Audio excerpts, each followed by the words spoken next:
Welcome to Fourside Fights featuring Chroma 09, TheCheat.com, Soonsay, and Zamu.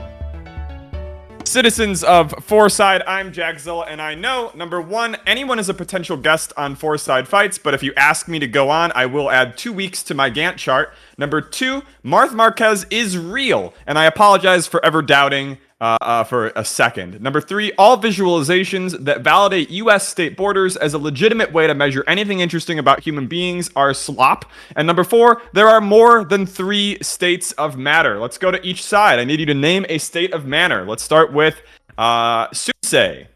Gas. Okay, Zamu. Solid. The Cheat. Plasma. What was that? Plasma. Oh, Chroma 09. Bose-Einstein. Damn it! I choked. Bose-Einstein You condensate. choked extremely hard. Welcome to Fourside Literally. Fights. We've got 4 outstanding guests today who are going to act as pundits as I throw topic after topic at them. They'll give their takes. If they're entertaining or interesting, I'll give them points.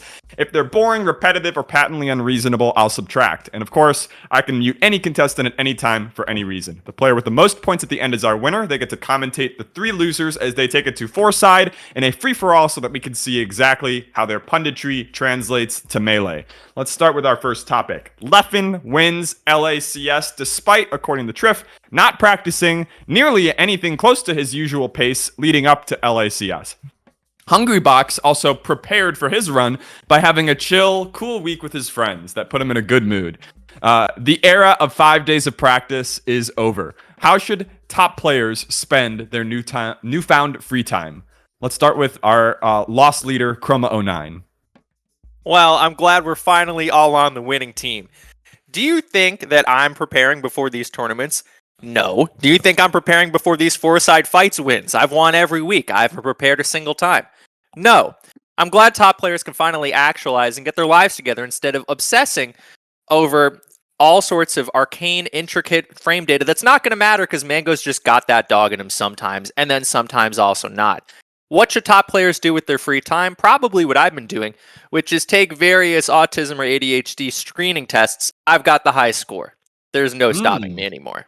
You got to answer yes and when I was under 18, and you'll do really well. The Cheat, what do you think?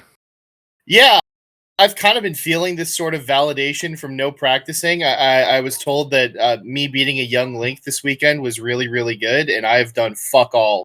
So, yeah, I think that's sort of the wave. If I had to recommend anything, it would be binge watching all 4 seasons of Succession back to back to back to back, and just kind of bossing up from there. That's 4. Back to back to back to back. Yeah. Soonsay, what do you think? What should top player? What are you doing with your newfound free time? Best I ever did was Big House, and I didn't practice or even want to go for that matter. I think the less you want to go, the better. But honestly, I think learning to talk to girls is something every Smasher could get behind. If you think about it, nobody really knows how. Might be worth your time instead of playing Melee. Get out there, touch some grass.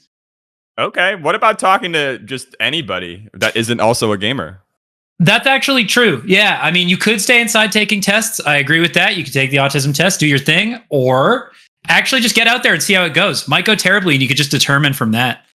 Shoutouts to my rads, our friends, as well as the comorbidity and masking tests. Zamu, what do you got?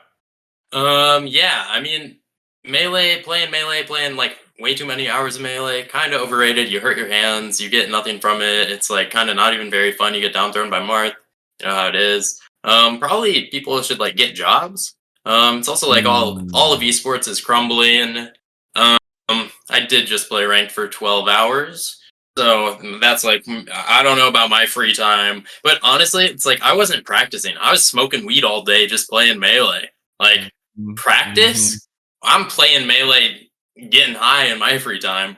That's my fucking king right there. All right. Anybody else? What are things that top players should use their newfound free time at? What do you think this approach from Leffen, is he still just like grinding other games, or is it like, why did Melee drop to the lowest priority? Has he just practiced enough? Is there like a certain bar you fill and then you can stop? I think you just get diminishing returns on practice at some point. Like when you're Leffen and you're just grinding other fighting games, I feel like new concepts, it's like you just learn stuff a different way, right? I don't think, when you're at Leffen's level, I think you just let everybody get really good for you. And Leffen's so used to showing up at the last second anyway. He doesn't get a ton of great practice, as he would claim. So he just shows up and then just learns from everybody what they've been doing the last 6 months really, really fast. He crams for the test effectively. God. I think someone who really mastered this was Ringler. Ringler understands that it's not about getting your player hours up. It's not about getting your money up. It's about getting your funny up. When Ringler started posting the most deranged, insane, psychotic shit, that's when Ringler started getting wins off top 100 players. Germa Christmas special almost beats Leffen. These two things are correlated. Yeah, and thus okay, I hear positive. you. Get your funny up. All right, next topic. LACS, Zayn debuted his Final Destination Ice Climbers versus Leffen's Sheik, leading to a 3-stock win on FD, and he even brought them to Pokemon Stadium for a brutal 2-stock loss to the campiest Sheik play I've maybe ever seen. How do we feel about the Zayn Ices Don't Test Us? Did they work? Should Zayn have pulled them out in Grands, or was the Marth just too hot? Anybody can start. Yeah, so I think it's really cool that like super top level melee right now, it's getting kind of counter picky. There's like, we got first Leffen going Sheik, and like honestly for a long time I think everyone like thought that he was just all talk with that. He just like kept on saying like Foxmara 6040 Sheik, yeah, and now he does it, beats Zayn. Now Zayn's like, well, Ices, these guys are kind of crazy. But I don't know. I think it was probably a very good choice that Zayn did not bring out the Ices in Grands, because before Grands, I warmed up Leffen with my Ices. And like he probably like that was some of the best practice he's ever received. Yeah. So yeah. But I think they're a really cool pick, and they just need to be fleshed out a little more. I fucking hate it. I'm gonna just say it. I think that it's dumb. If you're gonna get charged like 75, this is the other angle. Is I'm thinking of the little guy who's already paying God knows how much to be at a major. It's not cheap. I know we gotta afford these nice venues somehow, but straight it's up, pretty cheap compared to like any comparable convention. that's true. But I'm thinking relative to like a Smasher's bank account. That's a percentage that gets on the board. So when you think of it that way, watching Zayn fuck up handoffs when you could just get Slug to show up and do it way better, and he's just doing down throw chain grabs with, I don't know, it just feels I feels like I want top dollar in my grand finals. I want to see Zayn sweating hard. It was unreal to me watching Leffen do worse versus Zayn's Ices than I did after the Fourside episode that Zayn was on. I was like, wow, is either this Sheik and this Ice Climbers are truly exist for literally the tiniest like lock to unlock. Well, Mikey, what do you think? Yeah, I think absolutely it should never come out on Pokemon Stadium again. I think that was a bad look. FD just changes the game so much. But also, Zayn is kind of playing Ice Climbers how I play Ice Climbers, which is just shit Luigi. And I don't like that. It doesn't feel like a real Ice Climbers to me. And also from a macro perspective, I think Miles is kind of on the money here. Not just this matchup in particular, but I feel like counterpick war sets, we don't really have too many like great ones that we can think of. There were those couple of Mang0 Marth sets against Armada that popped up, but in the very upper echelon of what we think of as good melee, I don't really think that counterpick war sets like that make the cut very often. So I want to see the Sheik Marth develop.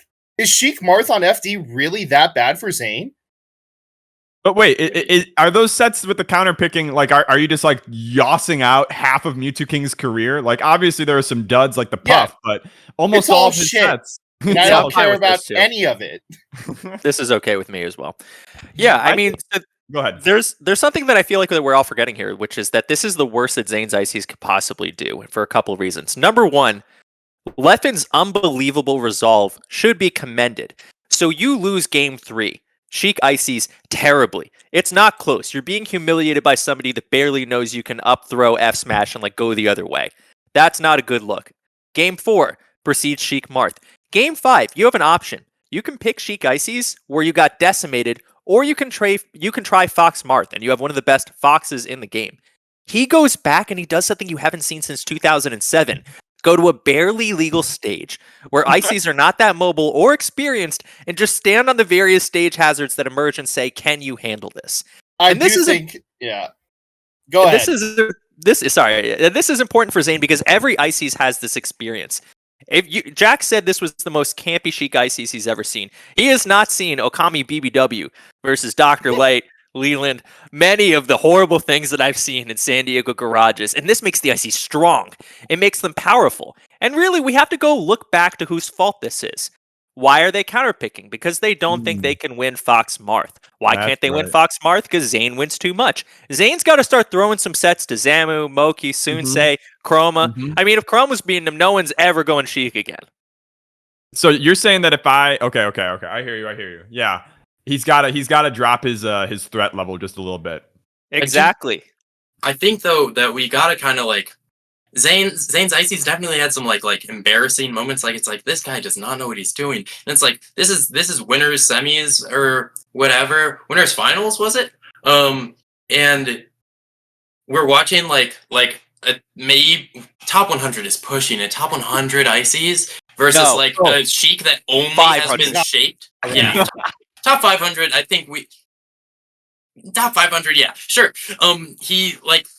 Versus a Sheik that has literally crafted to beat Zayn's Marth. It's like, this is not the melee that we want to see. We want to see sick melee instead of like weird shit you see at locals. But it has nothing to do with what you want to see. It's what's my way of maximizing a win, right? But it is about what I want to see. Because I want to see it. I heard some sentiments echoed throughout the venue that was just like, when you've got two people with such skill between them, like, you know, the shared skill imbued in their brains and their hands, and then they just go to that. I don't know. Something about it hurts. It's kind of an insult. That not the lowly 1 and 2er taking their seat at the table to watch Leffen and Zayn play in a way that is plausibly beatable by them? Is this not a gift to those of us that could never beat or even challenge the Zayn Marth? To Gamers know that ice climber is in my range. You want to beat Zayn's Ices? Like, that's a thing that, like, you want to have as an achievement? Because on paper, it will say, I beat Zayn, and he chose ice climbers. And then people will be like, okay. Like, Wobbles, they'll scoff a little bit. They'll scoff. Wobbles beat Ken, and it was a legitimate win. Ken goes Luigi, game 2 or 3. We don't remember that. Yeah, but in your heart of hearts, you will know. Yeah, I do know Ken is the GOAT, and that he never lost or disappointed. And would have destroyed that Ices. Even when he said he didn't want to go on Fourside Fights without us paying him an appearance fee because he's gone on too many podcasts. That's funny. He's sick of Survivor podcasts and Survivor questions, and you know what? I'm sick of them too. Let's move on to our third question. Just talk to Rob Sesternino. It's fine. No, he doesn't. That's what Ken was saying. He was like, "You're no Rob." LACS featured so much talent, a wide variety of Swiss pools that led to a huge variety of bracket combinations, but not everyone's path to greatness were equally difficult. Which bracket at LACS, whose person's bracket do you believe was the hardest, and which was Mickey Mouse? Let's start with the cheat. Well, I have to say that the Mickey Mouse bracket was kind of Moki's. There's a lot of rematches, and I think that's sort of bound to happen when you're doing, a 16-person Swiss down to an 8-person double limb bracket with everyone in winners. It's a bit of an awkward format, and that's sort of bound to happen. So unfortunately, I'm gonna have to give it to the Mochas there. I think easy bracket was Mang0, and he fumbled it.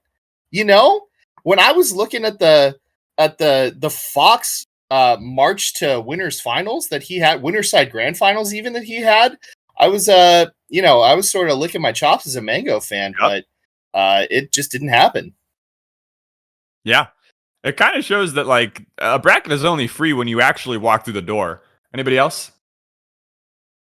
Agree totally on the Moki Mickey Mouse bracket. I had kind of a spite warm up for.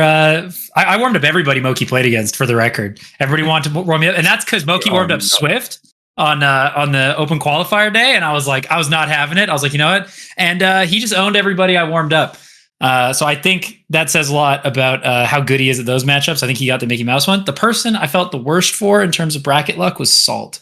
I felt like Salt had some brutal matchups for how she was playing on the day, that it was like once you get to Magi and you're down 0-2 and just no buttons are coming out, I was like, that blows. That is so rough.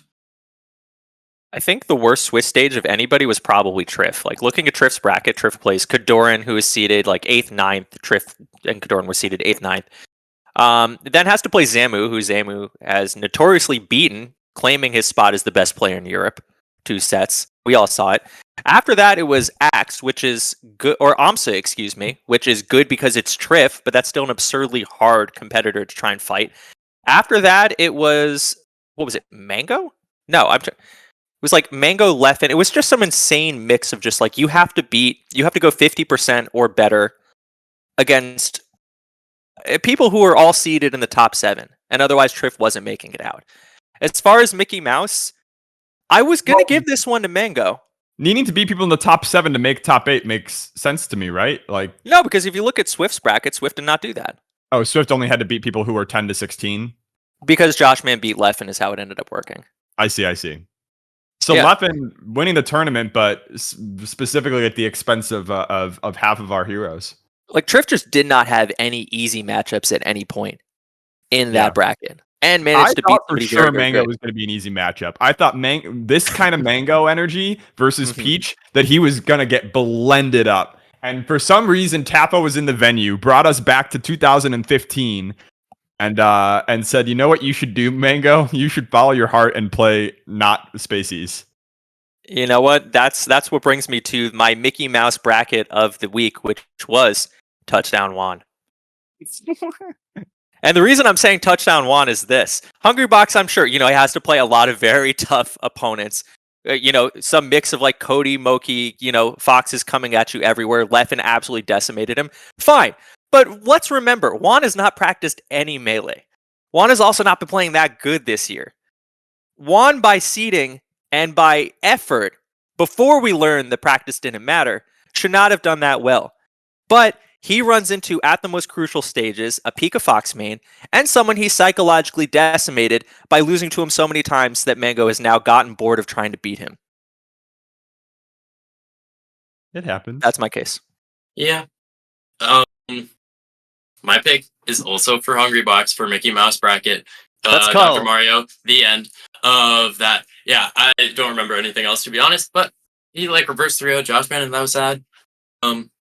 Dr. Mario. And if we're talking about Swiss stages, I gotta say that I had some fucked up matches. You're telling me Friday I lose to Koopa Troopa, and have to win 7 sets in losers, just to have to wake up and play Zane at 10:30 a.m. No, that's just I'm some idiot Fox player. That's tough. Zane is maybe a doable opponent at maybe at 2 p.m., 1 p.m. if I'm really getting into it early.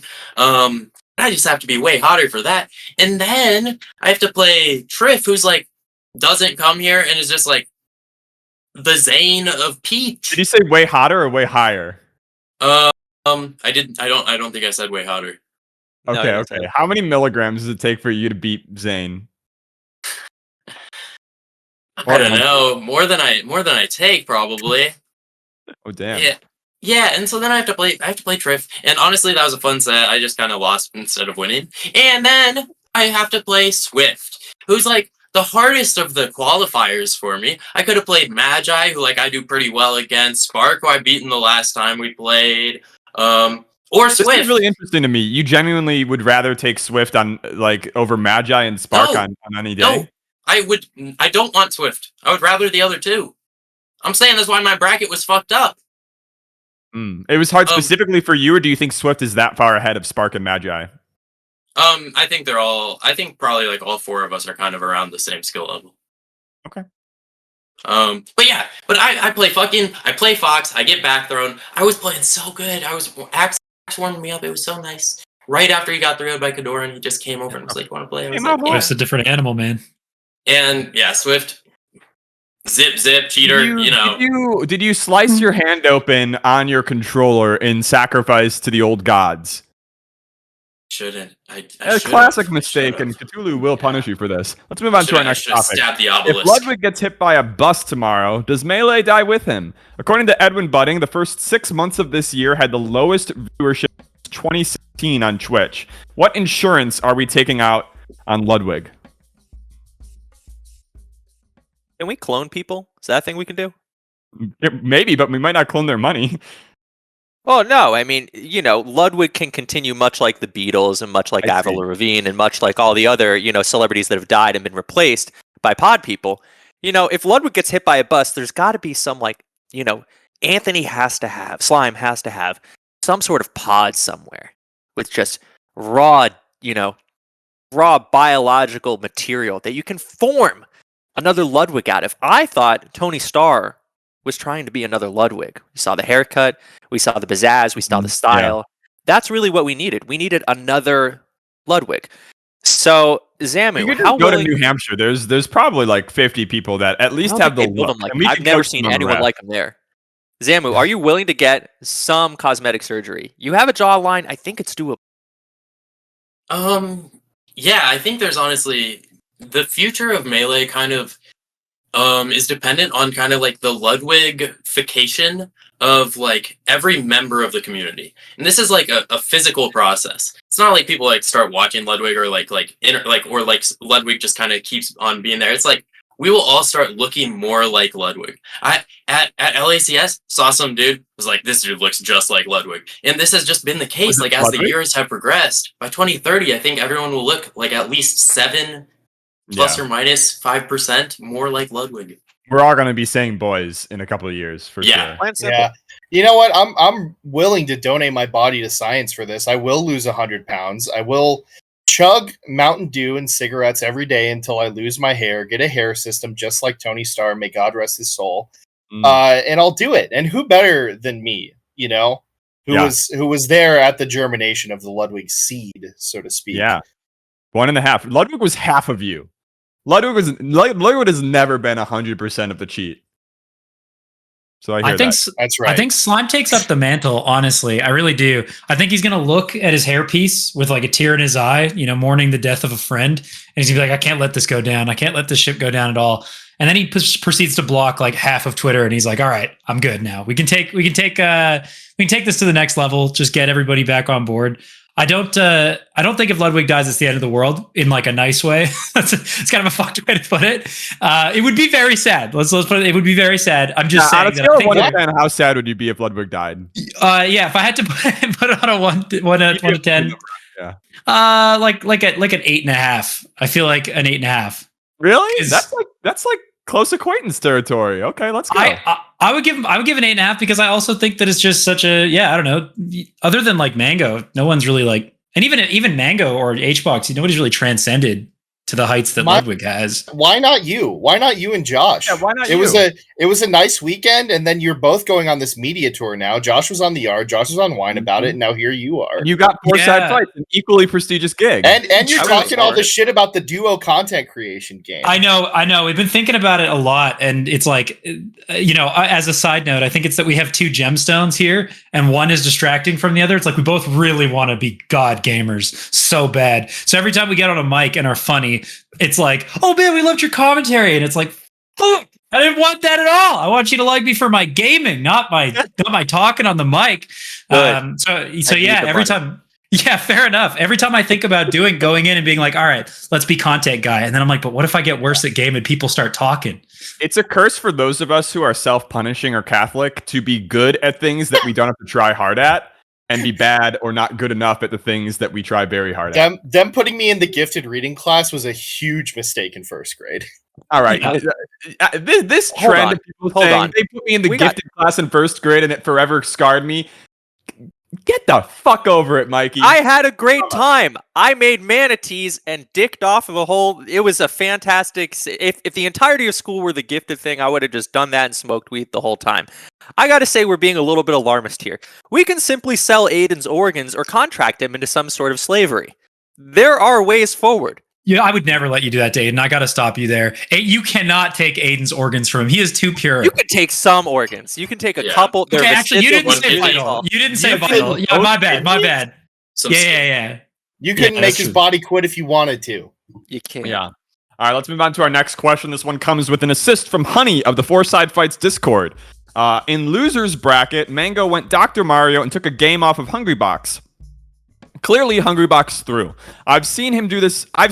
Jack, has seen him do this in a whole set to avoid fighting Lod when he was tired at Coinbox. But why did Hungrybox throw this game here? Why not just give us the 3-0? Get What people happened? talking. Mm. Gets the Hungrybox hopes wants. Yeah, Hungrybox. I think Hungrybox's goal in life potentially is to get people's mouths going. Get them talking about something, like get them talking.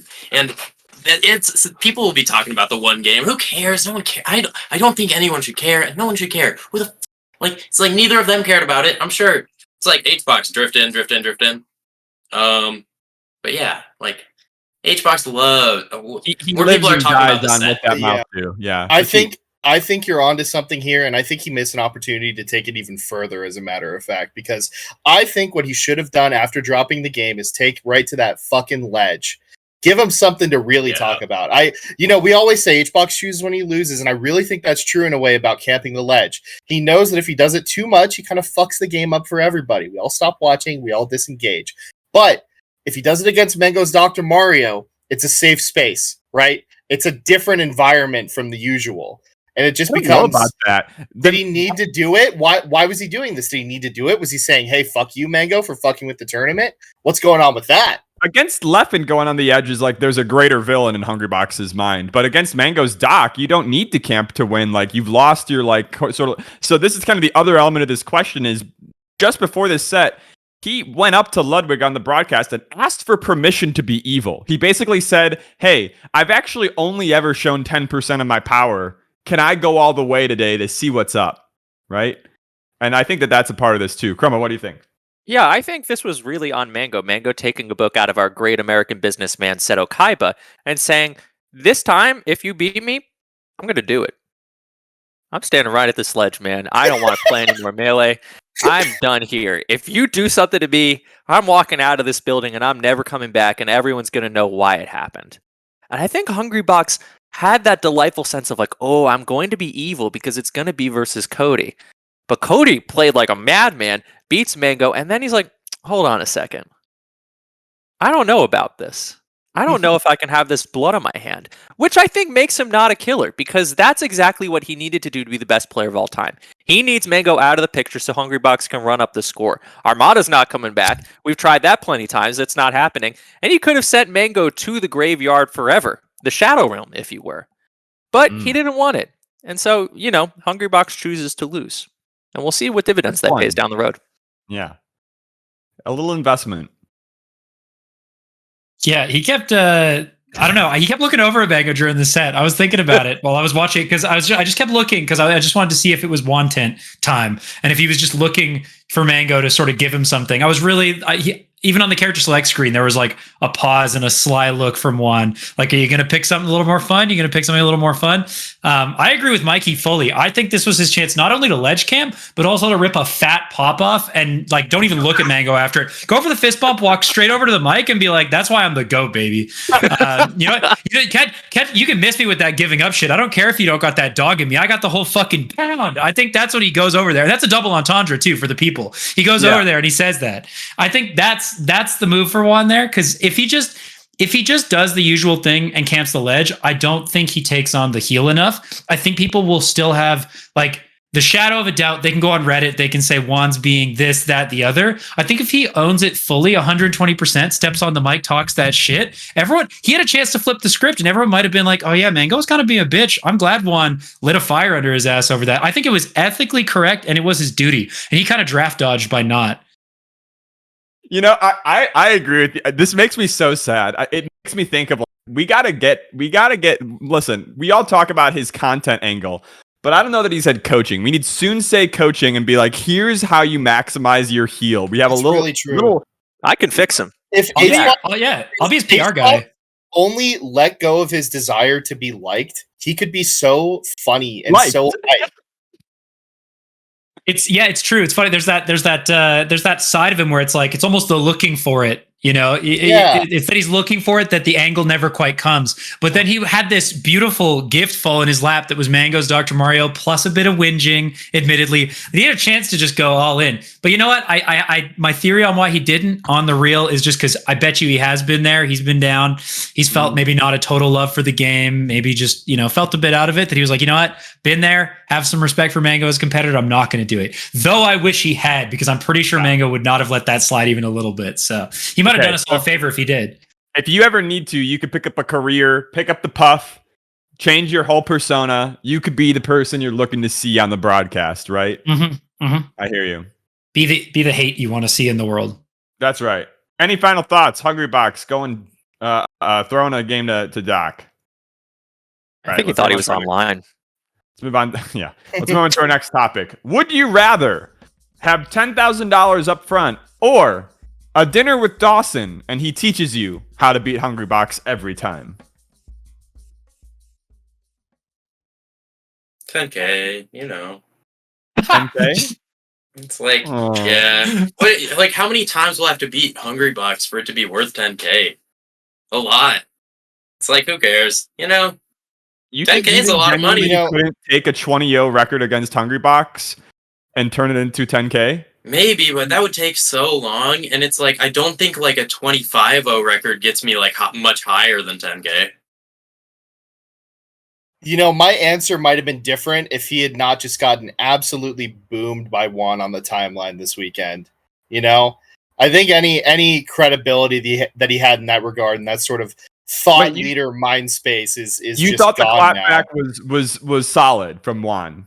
Yeah, I thought it was great. Smoking weed. I thought Juan came down from the mountaintop and backhanded somebody in a way that was unexpected, and I actually kind of like this one from the H God. Okay, I fully agree. I got to jump in. Is that okay? First part of that question is Dawson forgetting his wallet, and that's the dinner? Like, I got to pay for dinner for Dawson? No. Dawson will pay for the dinner. You're good. Dawson's comping the dinner, and I learned how to beat Juan. And you know what? Let's say it's a nice dinner. $200, $300. It's all a right, nice okay. dinner. I think I'm still taking the 10K because I like my chances of figuring it out myself. But secondly, to Mikey's point, I fully agree with Juan's boom. I gotta say it. I feel like Juan had one bullet that weekend and he saved it. He didn't use it on Mang0 like we just discussed. He used it on Dawson. He put one straight through the back of Dawson's fucking head. And you know what? The reason I think it's okay is because fool me 10 times. Okay, fool me 10 times.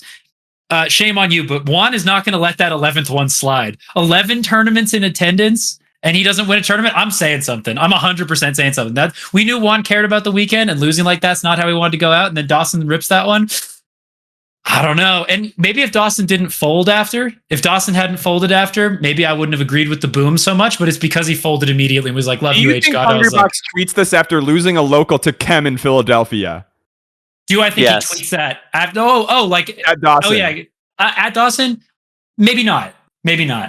Yeah, and that's where it loses its power to me. I know that Dawson could get Chem to beat Hungrybox in Philly, and now suddenly we're yapping about LACS. Chrome, what do you got? I'm ashamed in all of you. Why would you want $10,000? You just have to commentate 2, maybe 3 tournaments. It's not that hard to make $10,000. You can also scam the government. But going to it, a dinner with Dawson and he teaches you how to beat Hungrybox. I want to grind harder. I want the dinner with Dawson so I can teach him how to beat Hungrybox online. I did not enjoy seeing that response from Dawson. Hungrybox has just spent the entire weekend taking random shots at some people who were actually supporting him and Justice, doing stochastic terrorism with this very online, very teenage group of fans. I need Dawson to puff up his chest a little bit and say that shit in Philly right now. We got Slug. We got Chem. Bbatts will beast on you. Chrome. You will never escape this city alive. Chrome, why would I have dinner with that Dawson when a dinner with SoCal Dawson, a puff main of a similar caliber, would be far more interesting and insightful, and I miss him very much. SoCal Dawson. What is the most medium thing about your day? The cheat. It is a great idea to have dinner with SoCal Dawson, but he is some sort of vegan, which is, I'm on a full chicken parm only diet, which is a tough part. He's watched me eat a burger before. It's fine. And number 2, he's not responding to my calls. I haven't seen him in 3 years, All right. Mikey. How Nobody low do I have bucks to lower the price? So 3 of you are out on 10K. How low do I lower the price before it's worth it to you? My Let's go starting around. bid is $50. You. All right. Zamu. I think you went the wrong way. Right now, 4K. Oh, I see. 4K? Okay. 3K maybe. Soonsay? I'd This take a is- 3.5K. I'd take it a 3.5K swap. I mean, Okay. that's where I'm at too. Deciders are talking right now, Jack. What the fuck are you doing? What the fuck is what? What the fuck is going on? I want to see who gives the highest price. Who thinks that they could turn beating Hungrybox into a brand? And Zamu is giving me that. And you're giving me $50. I don't want to beat Hungrybox. You would give a man more than It's $50 to beat Hungrybox in bracket every time. I feel like an angle here is also that like Zamu and I right now maybe have, I'm not saying this in a bad way, but I'm going to say that we have a chance at beating Hbox on a given day. Yeah. Yeah. So you guys taking Dawson up on this and then beating him every single time and being his bracket demon is pretty Insane. funny. That's actually different for each person here. I think you guys take it and you just own him in every bracket. In fact, you both take the dinner. Being a top 300 player who beats Hungrybox every time is crazy. I get every commentary gig every time. It's also kind of lame. It's kind of lame though, because like there's like some mysticism to it. Because there's no like you can't like just have the cheat beating Hungrybox in every single bracket every time they play, which also won't happen that often. So it won't be that interesting. It won't be that conspicuous either. Bracket. It won't be. It'll be inconspicuous, and we'll all be like, "That's weird." And then eventually it keeps on happening, and then we're like, "There's something weird going on." I don't know. No one notices because it never happens. Yeah, but that would be okay. So then it's extra boring. Sure, maybe like someone better than the cheat. I don't know, like who runs into Hbox. You don't understand my mindset here. If I knew I had this power, I grind all the other matchups sufficiently so that I have like a chance of meeting Hbox in the bracket. I know I'm not going to be beaten IBDW, but I could get far enough to fight Hungrybox at a relatively consistent pace, and then I get the funny ending every time. Yeah, no, you're getting weird. this wrong. If everyone knows that you can beat Hungrybox, they will throw to you to make it happen so they can knock Hungrybox out. People are that demonic. It would be a great summit campaign. I have to say that. Yeah, just see you don't even get to say that that you can do it. You're just guys. I swear to God, you got to trust me on this one. I have the pick of destiny. I will beat Hbox. I can't prove it, but I swer to God, just give me like one shot at it. Screaming into the void. Yeah, well, this was how Abu ended up at every summit. He's like, if you get me there, I'm not going to tell you how, but Hungrybox will not win this tournament. This is the same situation here. I think this was part of the Yingling appeal, right? He beat Elliot, who beat Hbox, so any given Sunday, right? The transitive property is how he exposed him. Yeah, that's right. Let's move on to our next topic. This is a visual one, so you guys make sure that you're looking at this image. This Apex caster, that's Apex the game, not like Apex Predator, had a hot take on Twitter. Casters are the least important part of a broadcast and should be paid like it. Admins, observers, and production are more essential to a broadcast. Do we agree? Would you rather have a shit production hosted by Phil or a great production hosted by insert your least favorite Smash personality here? I think for like a game, I don't know how Apex works, but if it's like they gotta, part of the production is like jumping around to different players, right? That's like really important. Like for something like Counter-Strike, for example, the casters in Counter-Strike are incredible, but like it's also important to like move the stuff around, probably like go to different perspectives. But for Melee, our commentators, there's a lot of very iconic commentators, right? Like Phil and Homemade Waffles, Scar and Tove, and many others probably. But honestly, I still don't think that like they're that important, because like think about Waddle Wednesday, the most important tournament of like our era. I don't know if this is true, but I'm going to pretend it's true. They don't even have commentary. They just stream the broadcast with some nice music. I saw a VOD earlier today where this was the case, and I'm sure that's always the case because casters just aren't like that important for the viewer experience. I like Melee already, so it's like it's whatever. And like, did we really need casters to draw people in? Is that really their whole point? Are casters just like Melee evangelicals who like don't actually care about the game, but just like really care about the religion? I don't know. I think you were onto something, and I think you lost the plot there. I I think you were right to sort of gloss over everyone after you mentioned like Homemade Waffles and Tophin Scar and Phil. Because I think if you're familiar with wins above replacement, right? I think there are some casters who are so far in their war that they're worth it to the broadcast to splurge, right? But me, for example, why would you pay me extra money? You know, I sometimes have found myself getting carried away by the spirit of the good call moment, you know? And the biggest meme in our histories, in the history of our community, is the Wombo combo. Something that is entirely driven by the commentary. And I think of all the, you know, iconic like sportscaster moments. We were saying fucking bang all throughout the weekend, like Mike Breen.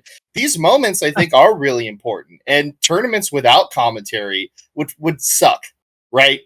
Most commentary though, middle of the road. But some people move the needle far enough that it's worth it for them. You're saying like no commentary would ruin events. Everyone's always posting about, oh, I have to mute commentary. Always posting. The 1%, bro. That's the top player. Everyone is not posting. If all 50,000 viewers started posting about that they were muting commentary, it would be gone.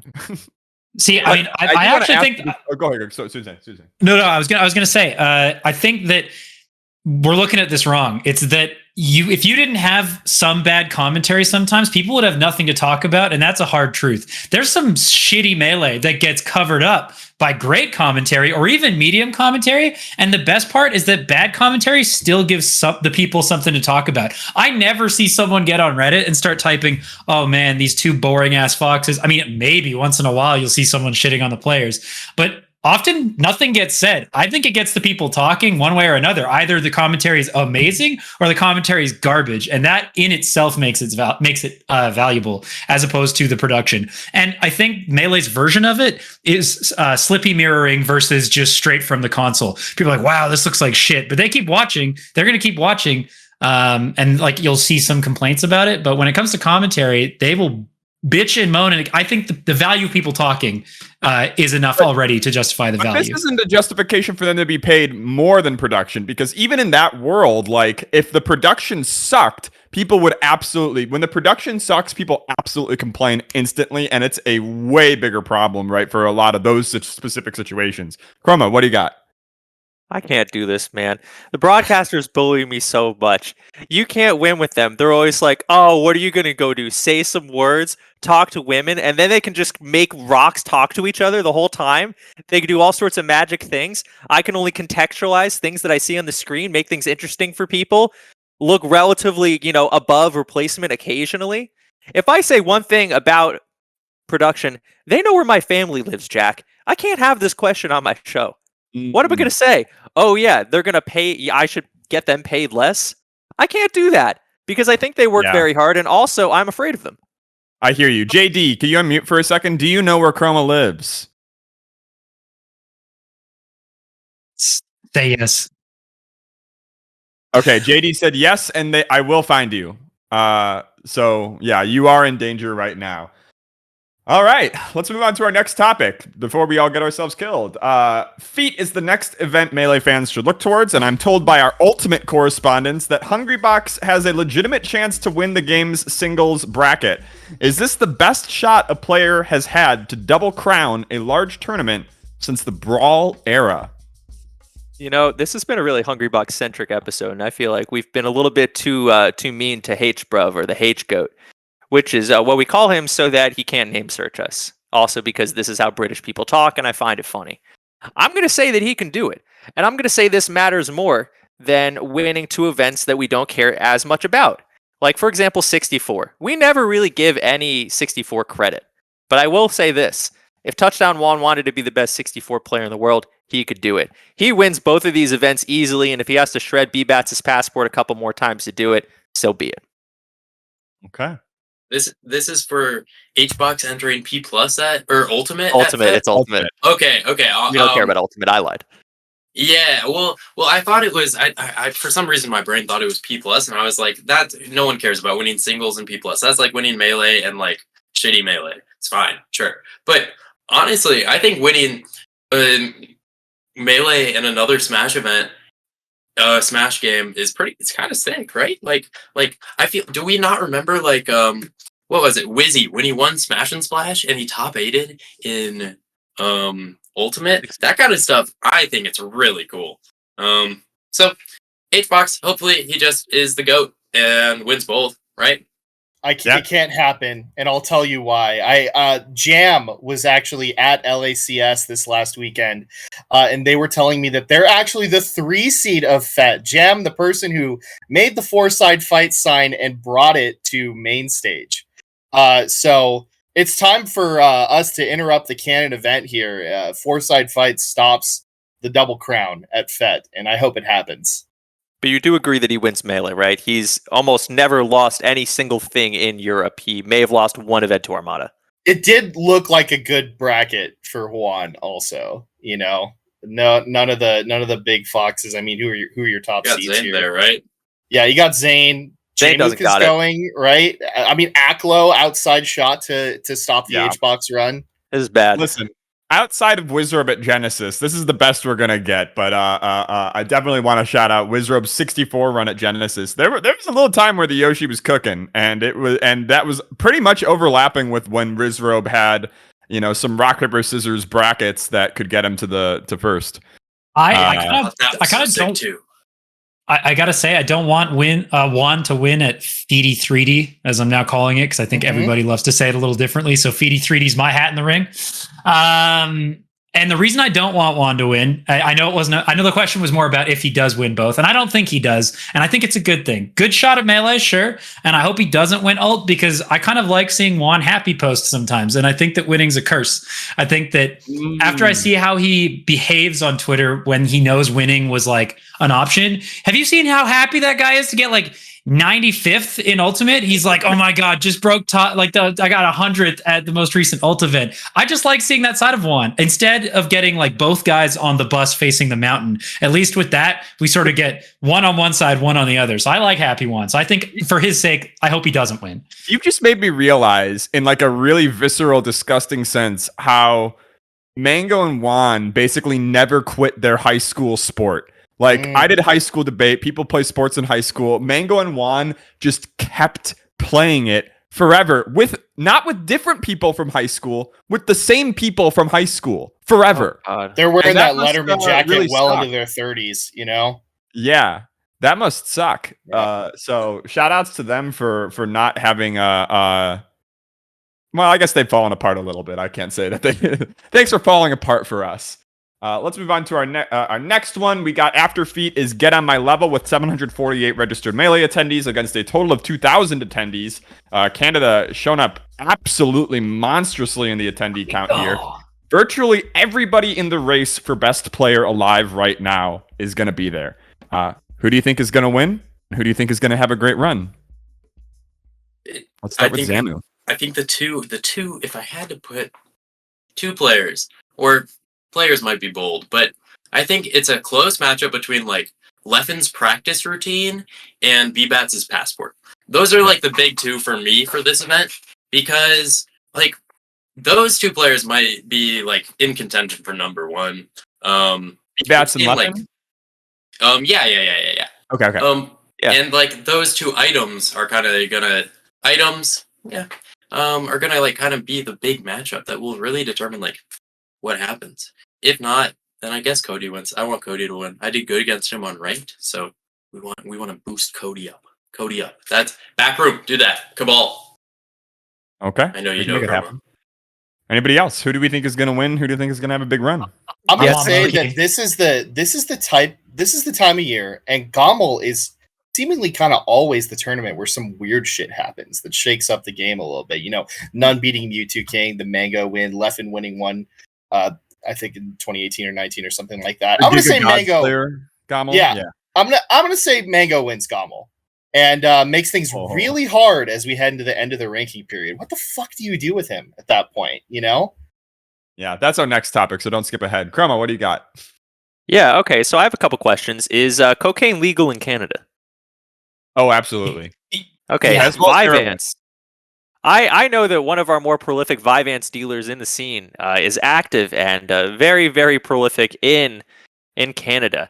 I've got to give this one to Cody Schwab. He is going to be absolutely ready. He knows the demons that he has to fight now. He passed every one of those diagnostic tests that classified him. We are going to see Zen Cody, or alternatively, he's going to get the dosage wrong. So, I don't know. I think it's going to be Cody.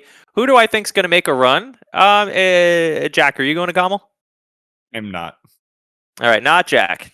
Yeah, I did talk to Dawson though, so I would beat Hungrybox if I could go. That's right. I don't know. I just want everyone to have fun. Wow. I sit in the back pocket for my boy Moki every single day of the week. And you know what? I think he's got something in powdered form that Cody Schwab does not have, and that is the ground up Canadian flag. Just put straight into the vein. Yeah. He might die. He might honestly die. But if he doesn't die, then I think that Curtis shows up big time, and that's because he usually does. Honestly, the perfect storm is here. It is him wanting not to play Melee anymore and Gommel. And like those go together like wine and cheese. Last time he didn't want to do well. He was just like, whatever, I'm done with Melee. I'm quitting. He beats Plup at Gommel, which I think might have been his biggest win to date. And I think that was Gommel 2019, if I'm not mistaken. It's been 4 years. If he doesn't turn it up now, then fine, quit. But I just think that the storms are brewing. I think there's a chance for a Moki dub. Yeah, and if he gets that polyester in his bloodstream, it's going to be an easy one. All right. Yeah, no air in the needle, but just polyester. All right, let's move on. Mikey alluding to it, we have asked this pretty much every Fourside episode, it seems, since Genesis, because the question only gets harder every time. How do you rank Mang0 in summer? Put him. What should I do? Dartboard, pin the tail on the goat. What have you, Who the fuck knows?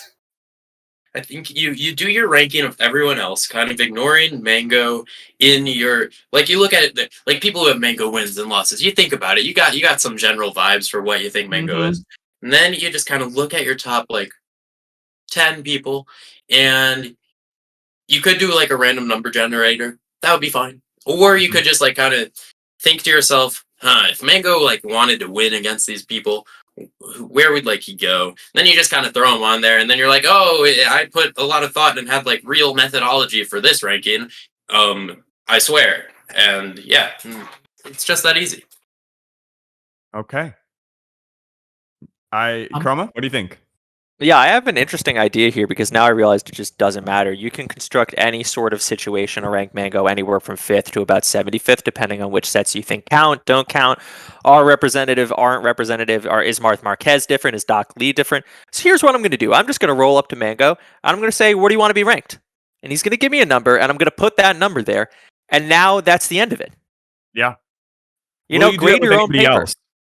No, absolutely not. No one else has deserved that except... No, Jmook doesn't, because Jmook's always going to rank himself too low.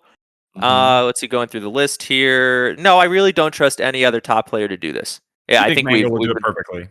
I think Mang0 actually, because Mang0 has had really weirdly correct opinions about the rankings, in my opinion. Mang0 during the summer was like, I am mad about this, but I also wouldn't have ranked myself any different, maybe one spot higher or lower. I'm just mad that I did not do good. And I think Mang0 was upset about 3rd, and there was a case for 2nd, but at the end of the day, Mang0 is just not that upset about it, is my call. I just think Mang0's been playing the game for a while. It's hard to find motivation in certain ways. I want to see what happens when I just give him the test, and I say, you know what? How do you think you did? I love it. I feel like everybody's kind of circling the vibes approach, and I agree with it fully. It's kind of a vibes thing with Mang0, and the way I see it is you kind of just, you rank 10 people, and then I got to be honest. I think I hate legacy rankings more than anything. I hate when people just seem to get like a legacy rank, like the top 100. I always felt was kind of guilty of that until I understood that panelists did in fact have a hard job. No, you're right. I'm going to say this right now. You are absolutely correct. There are a lot of times Mute King should not have been as high as he was that one year. Right. Legacy rankings drove me crazy as someone who was like really just trying to get on the top 100. But when it comes to Mang0, when you reach such high highs and like you just know that he could win something on any given day, I feel like you get like an extended membership for a little bit. He gets like an immunity period to doing really, really badly. He gets like that immunity period every other season for 10 years. He's charged that meter and spent the meter every time. It's true. It's true. He goes always like sicko mode in the second half of the year or something, it feels like. But I'm gonna say the vibes approach and then like an honest 7th or 8th. Okay. And just like it'll piss people off, but you just say, you know what? If you can look me dead in the eyes and say you beat Mang0 right now, then fine, we'll put him down a rank, and you just keep going down the rank, and you get people to do that. And I bet you he lands around like 8 or 9 at worst. This is how fiction gets top 10. Yeah. All right, let's move on to our next topic. We have 4 Fox mains here, and then the Mike Fox is pretty good too, I guess. Who is the Fox player that you look up to, or who you used to wish you could play like? Let's start with Chroma 09. I used to dream the Lovage would come and kill my entire local and family. You know, it just seemed like he just always had it. He had monstrous tech skill, just a complete capacity to just do whatever he wanted in the game, either in neutral or in punish. Just ridiculous sick callouts. One of the first big viral clips I saw when I was playing was Lovage hitting the charge roll read on Toph. That was a big one. Busting out of nowhere off the sticks to just like hop off of commentary and beat Bladewise and then Leffen at GTX. Just constantly doing insane shit. There was a time in San Diego where SD Zach was just unbelievably good on net play. Just a complete beast. And I think on Anthers he was 48-1. And the one, we were trying to track down who it was, and we finally find out that it's Lovage's Smurf. And one of the giveaways is that at the time that set completed, Lovage just tweeted out, "I get those goosebumps every time." He's just vibing. That's my pick. Awesome. The Cheat. Who's your Fox idol as a kind of newer Fox fan? You know, I went to Carnival Clash in Portland, and Spark, we were playing friendlies, and he specifically asked to play against my Fox. And the only thing that I can think of is that I want to be the hypothetical version of my Fox that could make that even a little bit fun for Spark. So you inspire yourself. I love that. Yeah. I'll be having a 50K dinner. Fuck all of you. Yeah. Zamu, who's the Fox who's inspired you? Yeah, so I'm going to take like the Socrates, Plato, Aristotle approach and say that Chroma 09 is the Fox that I look up to. Because Shabo is more directly the Fox that I look up to, but Chroma was the TA for a young budding Lucas. And so like I think through his teachings, that kind of like built Shabo as a person. And Shabo, I look up to kind of like, he's almost like a father figure that left for cigarettes and never came back for a long time, but then he came back into my life. And so this is the person I look up to who for so long playing him in friendlies. And I just want him to feel like I'm good enough. Like I am like valuable. And so it's got to be Chroma 09 via Shabo. So like Chroma 09, he's like your grandfather that stuck around when your dad left. Exactly. And you've gotten a lot of advice from Chroma of late, and you like Chroma Fox. You like. I like to think I'm the blur of Fox. Cody was playing Zamu on ranked, and I said easiest Zamu W of all time. And what happened, Zamu? That was accurate. I will say I think Zamu is a pretty Chrome inspired poster, so I don't know, maybe there's some crossover there. I never knew that this connection existed, but it makes me sad that Kells is sitting in a ditch somewhere waiting to be loved by his Midwest friends. Shabo, please come back. We miss you so much. Please wake up. What about King Kells, Zamu? Boo. King Kells? Oh, I wish I knew more about like Greek history to like make some analogies because I love analogies. Kells is the goat. Kells is the goat. He did fight that orangutan, and we do respect him for it. All right, I gotta give it up for Otto motherfucking Bizno for having the sickest name ever. But Silent Wolf probably takes the cake. I'd like to think that it came out. It was Silent Wolf and Mang0. Like I was always watching like those two play a ton with a little bit of Relno for that Cocaine Fox inspiration as well. But Silent Wolf specifically takes the cake because Silent Wolf would always show up and give Mewtwo King the fucking hands every time, and it was such a treat to witness. And I had a Marth in my region that I could never beat, and I was like, one day I'm gonna be like Otto. One day I'm gonna have the hands that can do it, and without all the hand problems. And I'm gonna game hard, and I'm gonna fuck this Marth up just like he did Mewtwo King. And I did eventually get to do it, and still I go back and watch Silent Wolf VODs, and I'm like, dang, like even combo videos, sure, but yeah, Otto just had clear ideas. Like there's so much stuff that I've done now that were just like offshoots of either ideas he had or what he was doing at like way before you'd ever seen it. So I think Silent Wolf easy dub. All right. I love it. All right. That brings us to our tiebreaker for anybody that's new to the show. The way our tiebreaker works is everybody gets to play. Clearly, Soonsay has an advantage, so there's a chance for Soonsay to just tap it in. But even players at the very bottom, if they do great and the leader throws, they still have a chance in this game of Fourside Fights.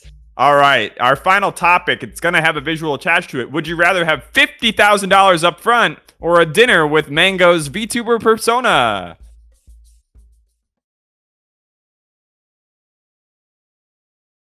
Dinner with Mang0's VTuber persona. That's like worth a far higher amount of money. Like, what do you mean? This is like an ethereal being that probably has powers unknown to man. Mm-hmm. That like might just be Mang0. Dawson is similar in that sense, but like, come on, we like be reasonable here. VTubers are kind of the future of humanity. Like maybe I could learn some like amazing things, and it probably has all of Mang0's knowledge, so it's like a 2-for-1. I think 300,000 is my minimum, honestly. Okay. The cheat.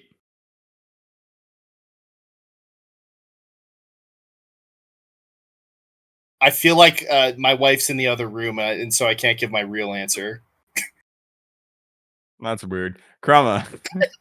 What is a VTuber? All right. Oh man! Is this at risk of throwing? Okay. You know what? I gotta say it. Okay, I gotta ask some clarifying questions here. Is it like going on a? I tried asking questions. Jack didn't answer shit. Is it like going on a date with Mang0, but he's inhabited the VTuber's body, like mech style? No, there will be a monitor that will be attached to like a pole. Mang0 will be at home speaking through the VTuber. So it is, as far as like people going on a date, it's Mang0's personality through the VTuber.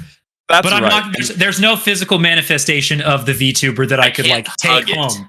No. You hug the VTuber? Oh. Yeah. This is still Mang0 in his VTuber persona. Yes. Good question. So can I get catfished by Mang0 at dinner for $50K is kind of one way to put it. Well, no, it's with his VTuber persona. So that's actually the way I put it. Yeah, okay, fair enough. I think that if the VTuber were real, and I know I shouldn't go with the hypothetical, you've established the question, but if the VTuber were a tangible being, I would go on the date because I feel like there's a chance there's a little wine and dine, and Mang0's a homie. You just get to go on a date with a homie. Or take a $50K, make my own VTuber, and go on a VTuber double date with Mang0. That's the other angle. I love this. I think that's a great use of the 50K, and that means it's a great use of your W. Soonsay, the winner of Fourside Fights. Let's bring Zamu the cheat, Chroma. We're going to get our pundits on Fourside to fight it out, see who is the best on the sticks today. Oh, I have to commentate. Chroma, of course, yeah, as Soonsay commentates, please stay with us. We're going to need a couple minutes to switch over. What is a VTuber? Oh, shit. I'm going in dry? All right. I gotta wait for the SDs to happen, right? That's what I gotta wait for? Well, yeah, I guess I'm dying, yeah. True. Okay, so... Oh, we got Zamu on the Mario. Zamu too good to run Fox main on everybody else. I don't know if I agree with the pick. Honestly, if I'm seeing Zamu on Mario, I think I run him like a dog in the streets immediately, and I make sure he's out. Like, out. Like, not getting to play the game even a little bit more. Yeah, you guys can start.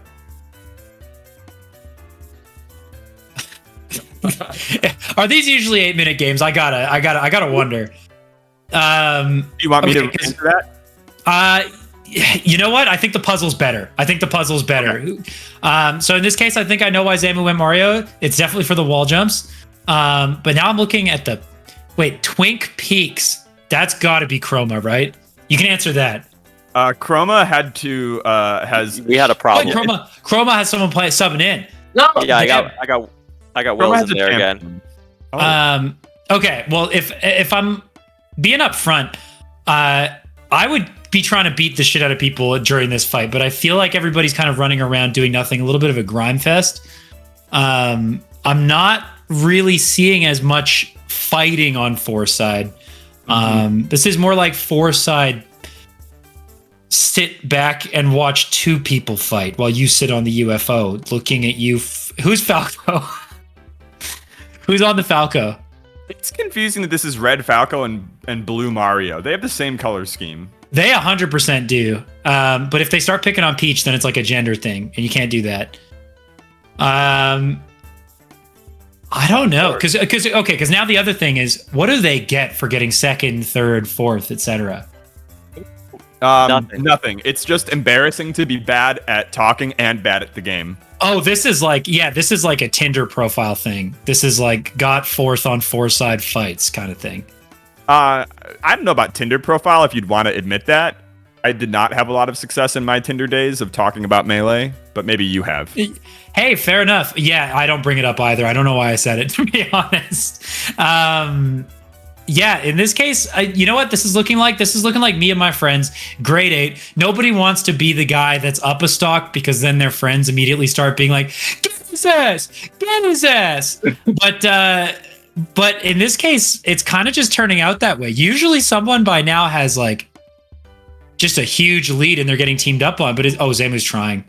That was a Zamu trying couple of up airs. Yeah. Do you think that the two non-Zamus will align? I hope so. I hope they realize, like, because Zamu was ahead in points, wasn't he? Zamu was ahead in points? Ooh. Oh my god. Falco matter. just got... Dang. Okay. So wait. That was Mikey. Mikey's dead.